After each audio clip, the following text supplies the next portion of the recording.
Assalamualaikum warahmatullahi wabarakatuh. Kesempatan kali ini pada 5 April 2022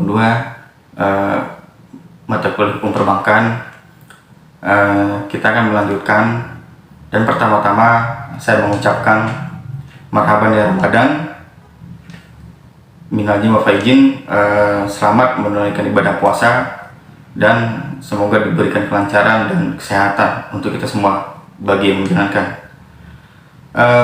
Saya kembali mengulas pada perbankan konvensional yang pada kesempatan sebelumnya telah disinggung bersama. Barangkali untuk secara seksama perlu memahami perbankan konvensional. Jadi pada dasarnya jika badan usaha di sini ya yang merupakan menghimpun dana dari masyarakat dalam bentuk simpanan dan menyalurkannya kepada masyarakat dalam rangka meningkatkan taraf hidup orang banyak. Jelas di sini diatur dalam regulasi perbankan dalam Undang-Undang Nomor 10 Tahun 1998 atas perubahan dari Nomor 7 Tahun 92. Di sini sebagai usaha yang berbadankan hukum ya, oleh karenanya memiliki cita untuk meningkatkan taraf hidup orang banyak. Saya mengutip dari pendapat Denda Wijaya bahwa kalau bank itu merupakan suatu badan usaha yang tugas utamanya sebagai lembaga perantara keuangan atau financial intermediaries, yang mana guna menyalurkan dana dari pihak yang berlebihan ataupun kepada pihak yang membutuhkan, tentu untuk memperluas daripada proses penyaluran dana. Nah, di sini secara falsafahnya saya mendasari bahwa kegiatan ini ya merupakan secara baik atas kepercayaan masyarakat dari simpanan di sini yang berbentuk dalam produk konvensional berupa giro tabungan serta deposit berjangka maupun secara pemberian pinjaman kepada masyarakat. Nah, apa asas yang digunakan, kemudian sebagaimana tujuan perbankan konvensional? Nah, saya di sini menyampaikan bahwa bank konvensional sebagai lembaga keuangan memang memiliki peran penting dalam pembangunan ekonomi, terutama di negara Republik Indonesia. Kenapa? Karena disebabkan lembaga keuangan bank di sini mempunyai fungsi asas dan tujuan untuk mendukung pembangunan ekonomi suatu negara. Di dalam hal ini, kalau kita mengulik terhadap pasal 2, pasal 3, pasal 4 regulasi perbankan tahun 92 terdahulu, di sini menyebutkan bahwa perbankan itu berasaskan pada demokrasi ekonomi dengan menggunakan prinsip kehati-hatian, sama hal dengan prinsip daripada bank syariah kemarin yang telah sama-sama dipahami. Kemudian apa itu fungsinya sebagai penghimpun dana dan penyalur dalam masyarakat. Apa itu tujuannya? Tujuannya di sini untuk menunjang pelaksanaan pembangunan nasional dalam rangka meningkatkan pemerataan pertumbuhan ekonomi, stabilitas nasional ke arah peningkatan rakyat banyak. Nah, di sini kalau kita melihat daripada kegiatan ya secara eksplisit, di sini guna untuk menghimpun dana dari masyarakat ya dalam bentuk simpanan berupa giro, ada deposito berjangkanya, ada sertifikat depositonya, ada tabungan, kemudian ada bentuk-bentuk yang menyerupai produk konvensional lainnya. Kegiatan lain menyelenggarakan pemberian kredit ataupun memberikan surat pengakuan utang juga bisa dari perbankan.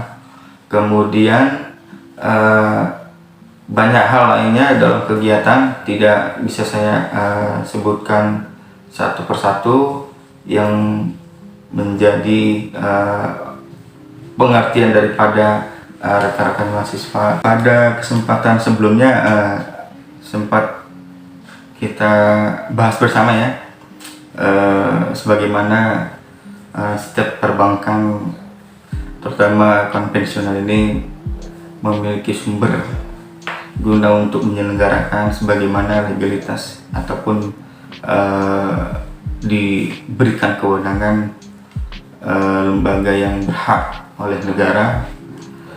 Kita mengenal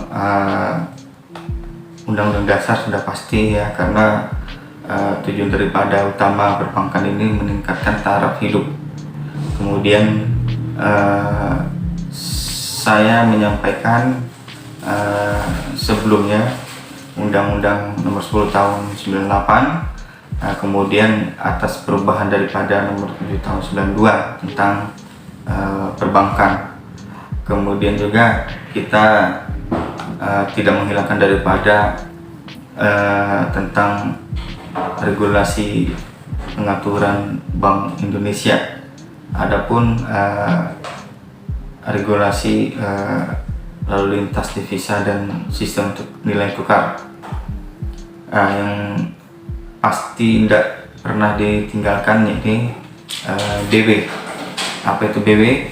Rekan-rekan tidak boleh melupakan, artinya itu berjilid Bitbook ini sebagai kitab undang-undang hukum perdata, karena utamanya perbankan konvensional ini jelas diatur di buku 2 dan buku 3, memang secara ada hukum jaminan dan perjanjian. Tentu didukung dengan kitab hukum dagang ya. Ini merupakan ada aturan daripada surat berharganya. Kalau kita melihat daripada peraturan pemerintah sebelumnya, setelah dibentuknya regulasi perbankan yang baru, ada peraturan pemerintah nomor 84 tahun 98 tentang program rekapitulasi bank umum. Tadi saya menyampaikan bahwa ada asas demokrasi ekonomi, itu jelas meningkatkan kehati-hatian secara demokrasi. Kemudian ada asas kehati-hatian juga, atau dikenal sebagai prudential prinsip. Memang di sini secara demokrasi ekonomi ada juga kehati-hatian, ataupun menekan daripada kehati-hatian ini secara penjelasan memang tidak begitu terlihat ya, namun perlu diperhatikan secara literal ya, ataupun tidak menghilangkan daripada prinsip ini guna untuk menunjang proses atau bergulirnya usaha di bidang penyaluran dana ataupun perbankan ini secara teliti, cermat, dan profesional daripada kepercayaan masyarakat. Jadi sebagaimana agar bank itu selalu dalam keadaan sehat, menjalankan usahanya dengan dan memenuhi seluruh ketentuan serta norma hukum yang berlaku di dunia perbankan secara konsisten dengan dasar dengan itikat baik. Di sini kita kembali pada asas kepercayaan fiduciary prinsip di sini, bahwa sebagai landasan antara bank dan nasabahnya. Jadi secara harfiahnya kepercayaan itu suatu asas yang menitikkan pada hubungan kepercayaan antar bank dan nasabah.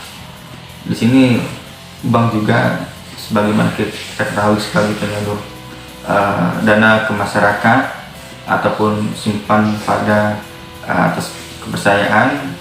Jadi masyarakat yang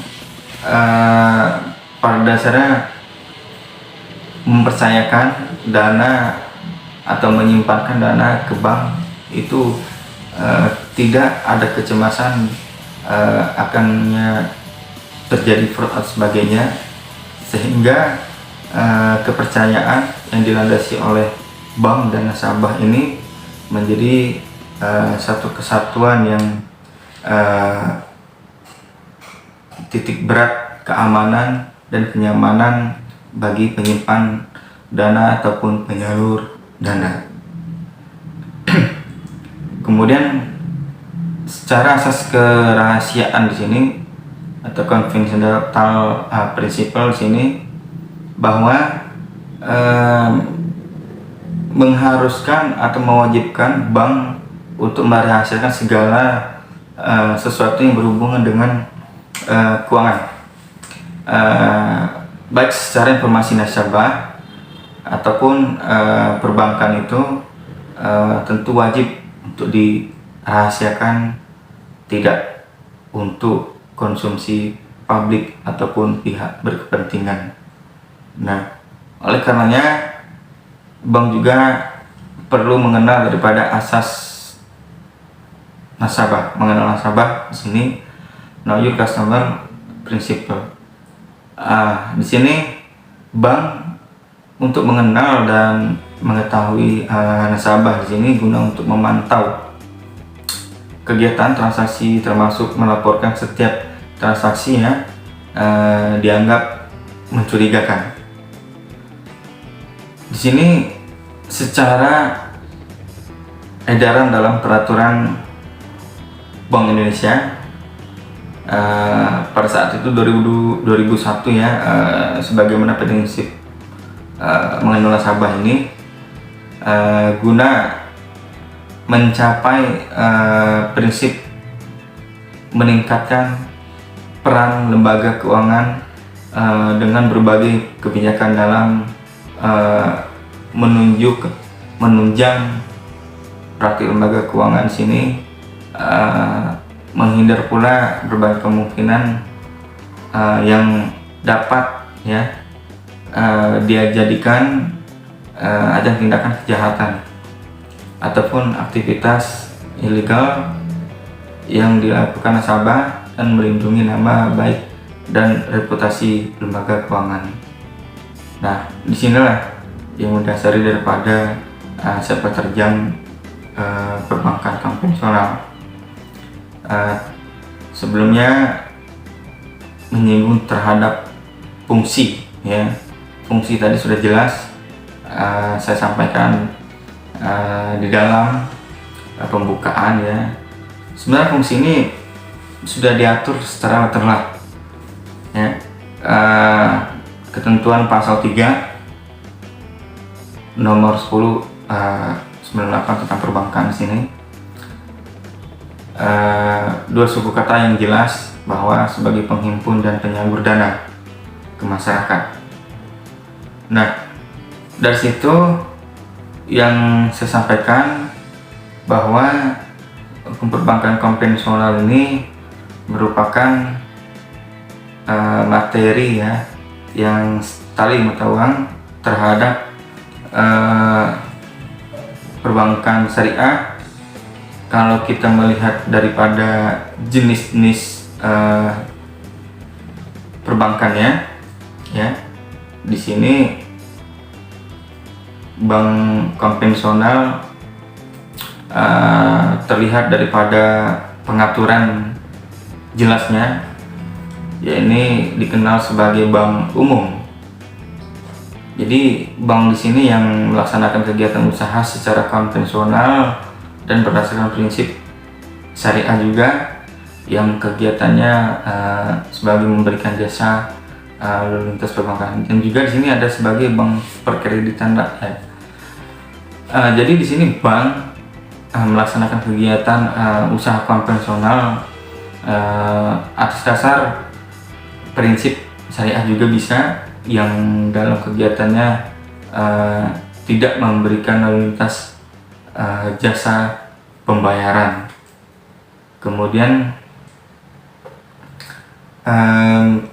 kita melihat daripada sisi kepemilikannya. Kalau di sini kita melihat daripada golongan kepemilikan oleh BUMN atau bank umum milik negara yang didirikan berdasarkan ketentuan aturan-aturan yang berlaku. Ada bank usaha swasta ya, dikenal daripada menjalankan usahanya mendapatkan izin daripada Bank Indonesia. Ada bank campuran yang didirikan bersamaan oleh suatu lebih daripada bank ya, yang berkedudukan di Indonesia dan didirikan oleh warga negara Indonesia, berbadan hukumnya terutama, kemudian sepenuhnya kepemilikan oleh warga negara Indonesia, meskipun ada sebahagian yang merupakan warga negara asing. Ada juga bank milik pemerintah daerah atau bank pembangunan daerah seperti Bank Lampung, Bank Sulawesi, Bank Kalimantan, ataupun Bank DKI. Ada Bank Jabar Barat. Nah, saya mengajak melihat daripada sisi status kependudukannya. Kalau kita melihat status kependudukannya, ada kemampuan dalam melayani masyarakat, sejauh mana produk yang ditawarkan, ada modal, ada kualitas pelaksanaannya. Kita kenal adanya bank devisa. Di sini melaksanakan transaksi ke luar negeri ya. Kemudian ada terkait hubungan mata uang asing, transfer ke luar negeri, inkaso, ataupun secara cek atau juga LO atau letter of credit ya. Kemudian kita kenal bank non devisa di sini, artinya bank ini belum memiliki yang namanya izin untuk transaksi ke luar negeri ya, belum bebas secara domestik ataupun internasional, hanya sebatas daripada dalam negeri ya. Kalau dilihat daripada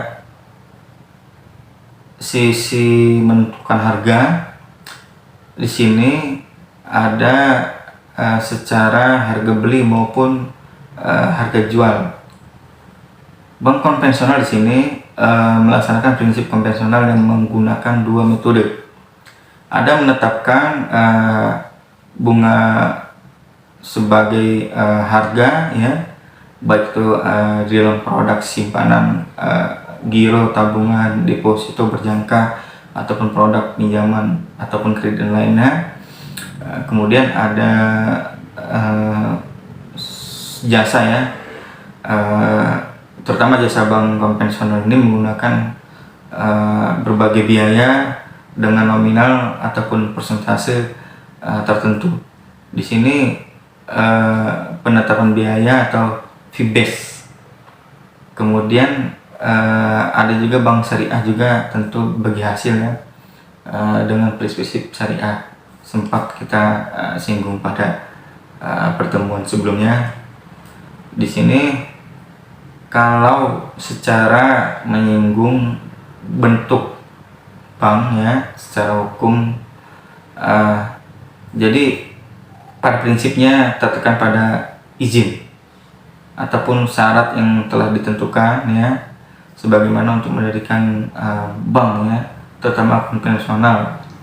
Oleh karenanya ada diatur dalam ketentuan regulasi perbankan di pasal 21 ayat 1-nya ya, atau 98 perbankan. Di sini ada bentuk perseroan terbatas. Rekan-rekan sudah belajar hukum perusahaan pasti mengerti ya.